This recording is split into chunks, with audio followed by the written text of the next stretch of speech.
Work in heat in thermodynamic process. Thermodynamic process के अंदर जब भी हम किसी सिस्टम को डिफाइन करते हैं तो हम उसको उसके स्टेट वेरिएबल्स के थ्रू जो है वो डिफाइन करते हैं। यानी सिस्टम की जो स्टेट है वो डिफाइन होती है उसके स्टेट वेरिएबल्स के थ्रू। सिस्टम को इन्वेस्टिगेट करना है या सिस्टम को एक्सप्लेन करना है तो हमें इन वेरिएबल्स की जरूरत पड़ती है। वो बेसिकली जो वेरिएबल्स हैं उनमें जो सबसे कॉमन वेरिएबल्स हम यूज करते हैं वो है प्रेशर, वॉल्यूम एंड टेम्परेचर। एक और स्टेट वेरिएबल हम यूज करते हैं जिसको हम इंटरनल एनर्जी कहते हैं। इंटरनल एनर्जी पे पहले हमारी थोड़ी बहुत बात हो चुकी है कि इंटरनल एनर्जी बेसिकली सम है काइनेटिक एंड पोटेंशियल एनर्जी का जो उस सिस्टम के अंदर मौजूद एटम्स या मॉलिक्यूल्स हैं वो पोजेस कर रहे हैं वो एनर्जी। तो उस टोटल एनर्जी का जो सम है उसको हम बेसिकली क्या कहते हैं, इंटरनल एनर्जी। अब इंटरनल एनर्जी के अंदर दो तरह की एनर्जीज हैं, kinetic energy, potential energy. Kinetic energy वो एनर्जी है जो एटम्स या मॉलिक्यूल्स पोजेस कर रहे हैं व्हाइल दे आर मूविंग, और पोटेंशियल एनर्जी जो है वो एनर्जी है जो उनके बॉन्ड्स के दरमियान मौजूद है, जो ड्यू टू इलेक्ट्रोस्टैटिक रिपल्शन या अट्रैक्शन की वजह से उसके अंदर मौजूद है। ये जो टोटल एनर्जी है that is basically internal energy है उसकी। ठीक है। अ,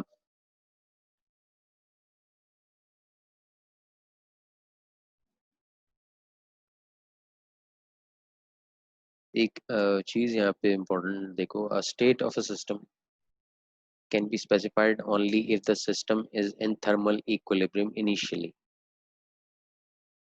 In the case of gas in a container, internal thermal equilibrium requires that every part of the gas at the same pressure and temperature. कह रहे हैं कि जब हम भी उन सिस्टम को जो है वो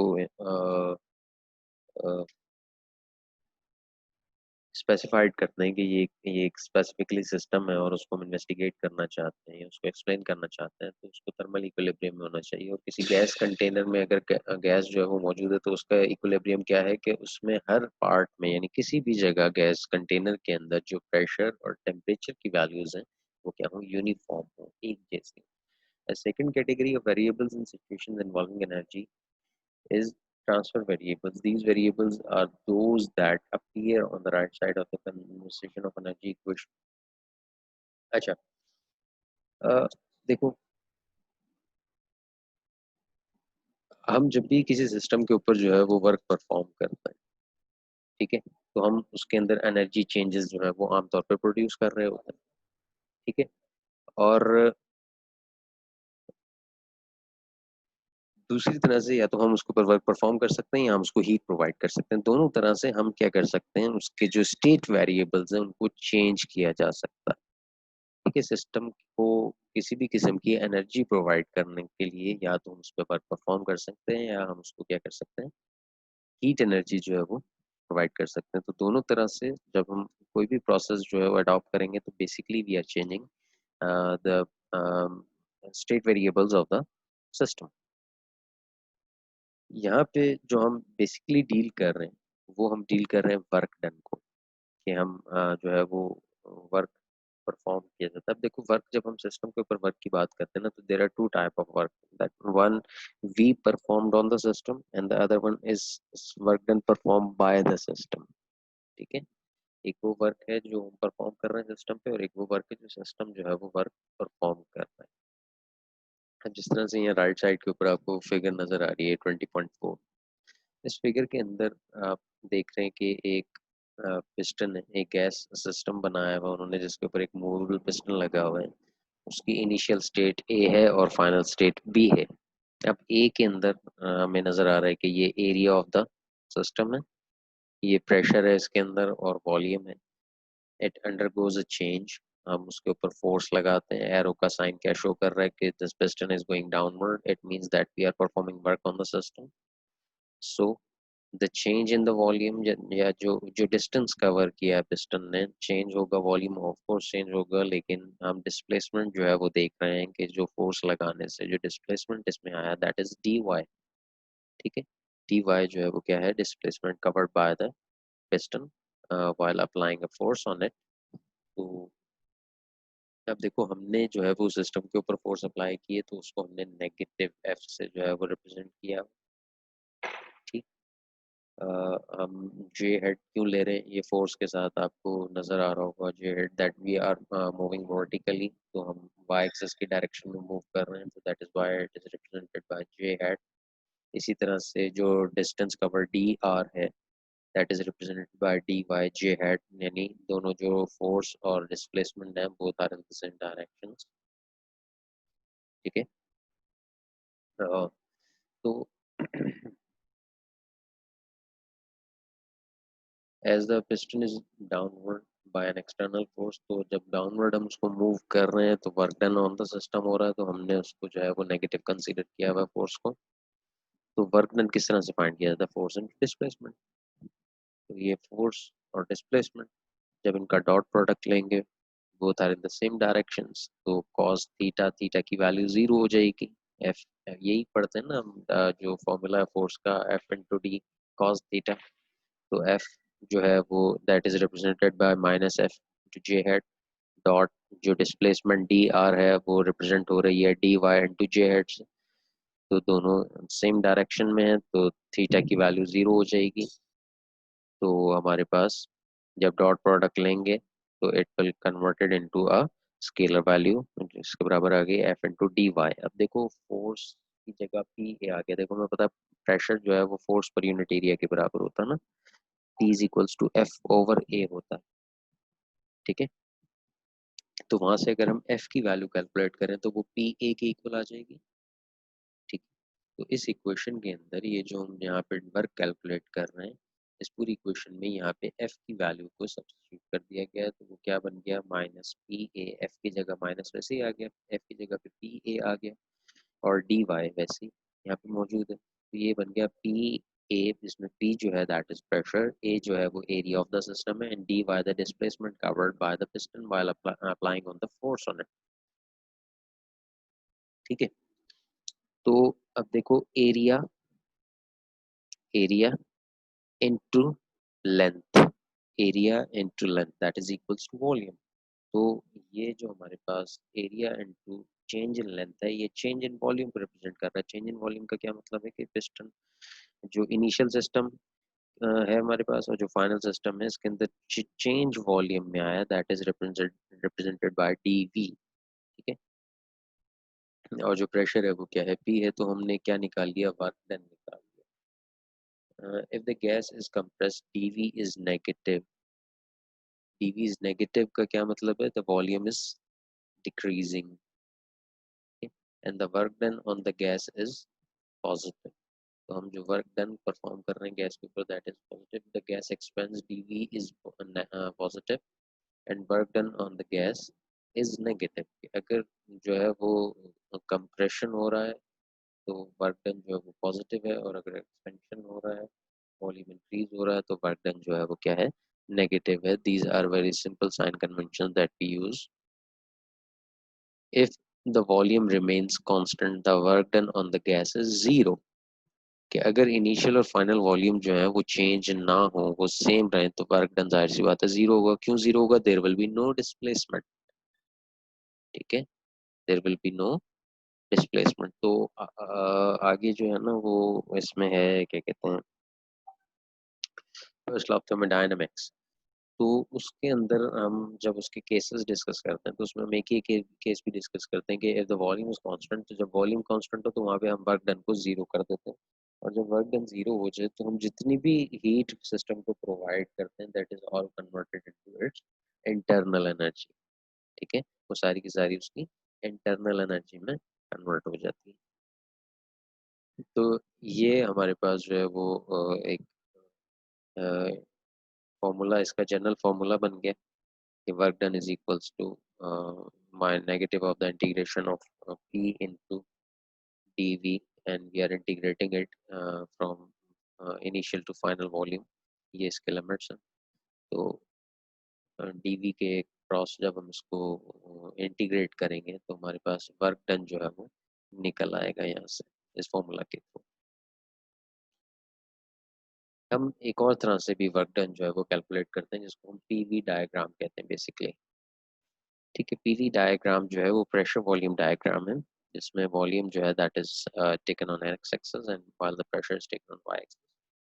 तो इसकी देखो initial pressure, final pressure on y axis, initial volume and final volume. अब देखो इनिशियल वॉल्यूम ज़्यादा है, फाइनल वॉल्यूम कम है। अगर आप यहाँ से गौर से देखें इस 20.5 में इनिशियल वॉल्यूम ज़्यादा है एक्स एक्सिस पे, ठीक है, और जो फाइनल वॉल्यूम है वो कम है। तो प्रेशर जैसे जैसे इंक्रीज हुआ, प्रेशर इंक्रीज हुआ तो वॉल्यूम क्या हो गया, डिक्रीज हो रहा है, ठीक है, वॉल्यूम जो है वो क्या हो रहा है, डिक्रीज हो रहा है। तो ये पीवी डायग्राम जब हम ड्रॉ करते हैं तो ये पीवी डायग्राम बेसिकली जो है ड्रॉ की जाती है to calculate the work done. अब वो ऑन द सिस्टम है या बाय द सिस्टम है, डिपेंड्स अपॉन। तो हम वर्क डन कैसे कैलकुलेट करते हैं इस पीवी डायग्राम से, under sorry area under the PV diagram is equals to the work done. जिस तरह से शायद आपको याद हो, आप लोगों ने वर्क का एक कॉन्सेप्ट पढ़ा था कि हम उसमें एफ डी ग्राफ बनाते हैं। तो उसमें एफ और डी का जो ग्राफ बनता है तो वो जो वर्क डन है that is actually equals to the area under the F D graph. या जिस तरह से हम स्पीड टाइम ग्राफ बनाते हैं तो area under the speed time graph is equals to the displacement covered. तो इसी तरह जो हम पीवी डायग्राम बनाते हैं या पीवी ग्राफ जो है वो ड्रॉ करते हैं तो area under the PV graph that represents the work done, ठीक है। तो हम इस फॉर्मुलेशन के थ्रू भी वर्क डन कैलकुलेट कर सकते हैं बाय द सिस्टम या ऑन द सिस्टम, और इस पीवी डायग्राम के थ्रू भी हम वर्क डन जो है वो कैलकुलेट कर सकते हैं।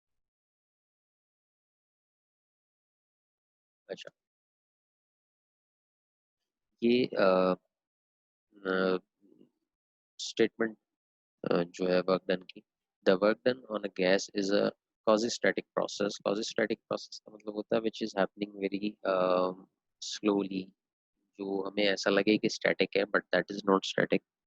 इस तरह के प्रोसेस को quasi-static कहते हैं, जो बहुत ही स्लोली जो है वो परफॉर्म हो रहा हो, आहिस्ता आहिस्ता परफॉर्म हो रहा हो, ठीक है, उसको quasi-static हम प्रोसेस कहते हैं। The work done on a gas is a quasi-static process का क्या मतलब है कि जो वर्क डन है गैस पे वो बहुत ही एक स्लो हैपनिंग प्रोसेस है, जो आहिस्ता आहिस्ता टेक प्लेस हो रहा है।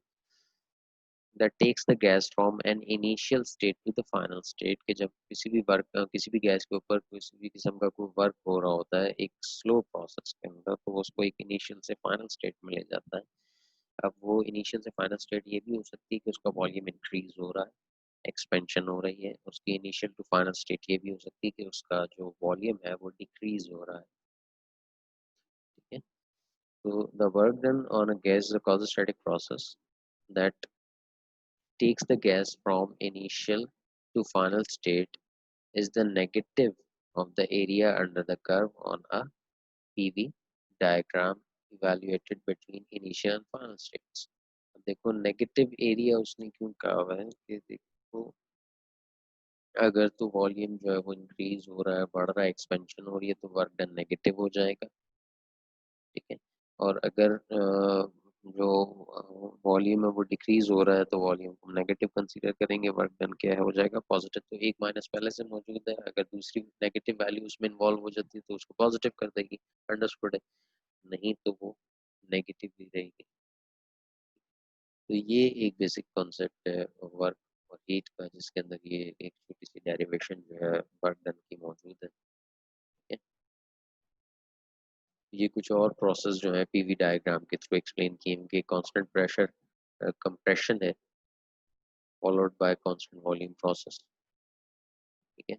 इसके अंदर constant volume process followed by constant pressure compression, arbitrary compression. तो ये PV diagram basically different states को या डिफरेंट सिस्टम्स को जो है वो रिप्रेजेंट कर रही है कि कहीं पे वॉल्यूम को हमने कांस्टेंट लिया हुआ है, कहीं पे हमने प्रेशर को कांस्टेंट रखा हुआ है।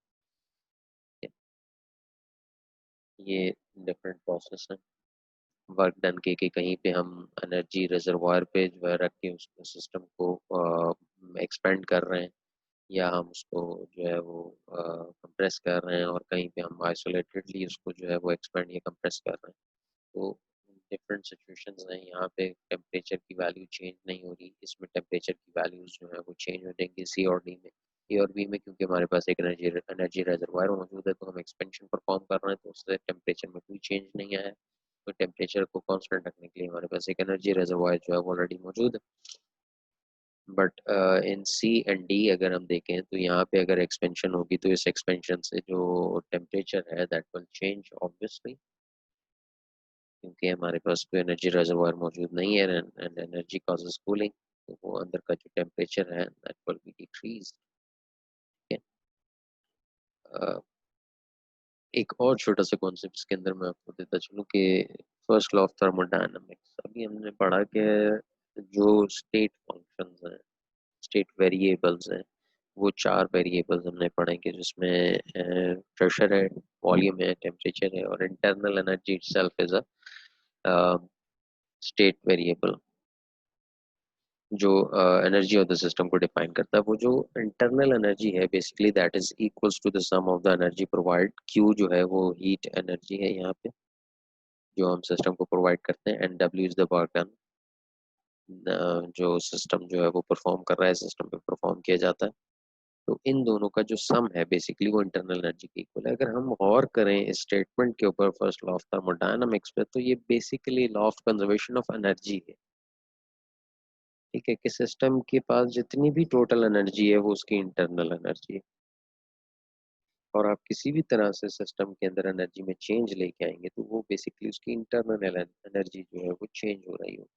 हम अगर उसको हीट प्रोवाइड कर देंगे तो उसकी इंटरनल एनर्जी इंक्रीज हो सकती है। अगर हम सिस्टम पे किसी किस्म का वर्क हम परफॉर्म कर देते हैं तो वो itself is a form of energy that we are delivering to the system, तो उससे भी उसकी इंटरनल एनर्जी में चेंज आएगा। इसी तरह से अगर हम हीट जो है उसको इजेक्ट कर देते हैं, उसमें से बाहर निकाल लेते हैं, तो उसकी इंटरनल एनर्जी जो है वो डिक्रीज हो जाएगी। अगर सिस्टम जो है वो आइसोलेटेडली को वर्क परफॉर्म कर लेता है तो उससे उसकी इंटरनल एनर्जी डिक्रीज हो जाएगी, क्योंकि वो अपनी इंटरनल एनर्जी की कॉस्ट पे ही वर्क जो है वो परफॉर्म कर रहा हो। तो बेसिकली ये जो स्टेटमेंट है फर्स्ट लॉ ऑफ थर्मोडायनामिक्स की, ये law of conservation of energy की स्टेटमेंट है। ठीक है, अगर हम देखो डिफरेंट केसेस इसके अंदर डिस्कस करते हैं, तीन केसेस जो है वो हम डिस्कस करते हैं कि अगर इंटरनल एनर्जी में कोई चेंज ना आए, अगर इंटरनल एनर्जी में कोई चेंज नहीं आ रहा तो हम जितनी भी सिस्टम को हीट प्रोवाइड करेंगे वो सारी की सारी हीट कन्वर्ट हो जाएगी वर्क डन के अंदर। अगर इंटरनल एनर्जी में कोई भी चेंज नहीं आ रहा तो हम जितनी भी एनर्जी हीट इसको प्रोवाइड करेंगे, देखो इंटरनल एनर्जी की वैल्यू जीरो हो गई तो Q is equals to minus W, कि जितनी भी हमने इंटरनल हीट जो है वो सिस्टम को प्रोवाइड की वो सारा का सारा उसने किस में यूटिलाइज कर ली, वर्क डन में यूटिलाइज कर ली। ठीक है, ये एक हमारे पास केस है। दूसरा, अगर हम कहें कि जी वर्क डन नहीं हो रहा, डब्ल्यू की वैल्यू जीरो है, तो अब फिर देखो इस इक्वेशन को, डब्ल्यू की वैल्यू जीरो है तो जितनी भी हीट सिस्टम को क्यू प्रोवाइड की जाएगी that will all converted into its internal energy. ठीक है, और अगर हम कहते हैं कि हम सिस्टम को कोई हीट ही प्रोवाइड नहीं कर रहे, क्यू की वैल्यू जीरो है, तो अगर सिस्टम कोई वर्क परफॉर्म करता है तो that all work will be done on the cost of its internal energy. ठीक है, तो ये दो तीन जो है वो सिंपल इसके केसेस हैं। तीन देखो, तीन इधर हमारे पास वेरिएबल, वो तीन हमारे पास यहाँ पे फंक्शंस हैं। ये हमारे पास वो है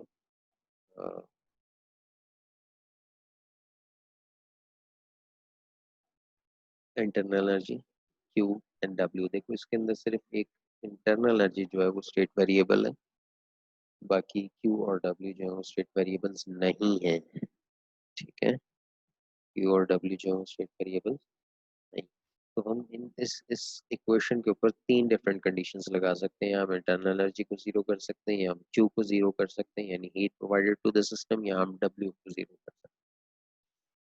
ठीक है, तो इन तीनों में को जब हम इनमें से किसी एक वेरिएबल को जो है वो जीरो रखेंगे तो हमारे पास क्या सिचुएशन बनेगी, उसको हम कहते हैं कॉन्सिक्वेंसेस कह लें आप, अ, या deduction of the first law of thermodynamics कह लें कि डब्ल्यू को अगर जीरो कर दिया तो total energy provided to the system will be converted into internal energy.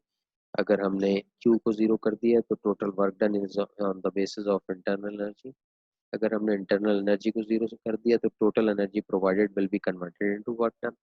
तो ये 3 डिफरेंट कॉन्सिक्वेंसेस हमारे पास जो है वो आते हैं फर्स्ट लॉ ऑफ थर्मोडायनामिक्स। ठीक है।